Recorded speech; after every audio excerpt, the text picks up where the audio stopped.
question ko para sa'yo naman, Jenny.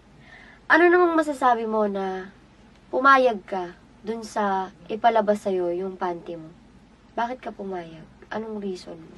Umuo ako kasi alam kong trabaho to. Alam ko na kaya ako to pinasok kasi dapat gawin ko. Oo, masama. Oo, pangit. Pangit talaga siya kasi gawa ng maglalaba ng panty, ipapakita sa camera, makikita ng marami. Super hindi siya magandang tignan. Pero ginawa ko yun kasi ayun yung utos sa akin eh. Ayun yung pinipilit. Anong magagawa ko, di ba? Talent lang naman ako eh. Sila yung director.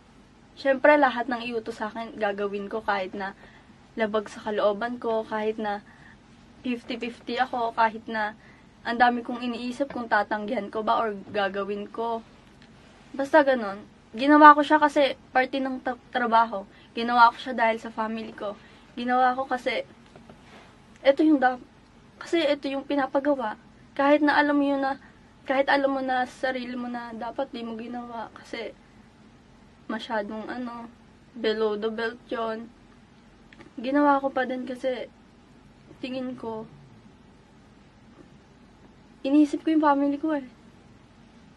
Iniisip ko talaga yun. Kasi kahit na labag sa kalooban ko, ginawa ko kasi inuutos nga. Siyempre kahit naman na tumanggi ka, kasi kukontrain ka pa rin nila eh. Tatanggi ka, ganun pa rin naman, ipipilit pa din. Wala, ganun pa rin, paikot-ikot lang. Siyempre, susunod na lang, di ba, para matahimik na, tumigil na, paggawa na. Yan, masatisfied kayo. Ginawa ko na, ganun. Yun, ginawa ko siya kasi scripted naman siya.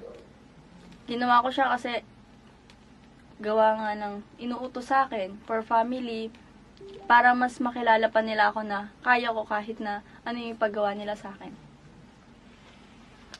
Okay. May tatanong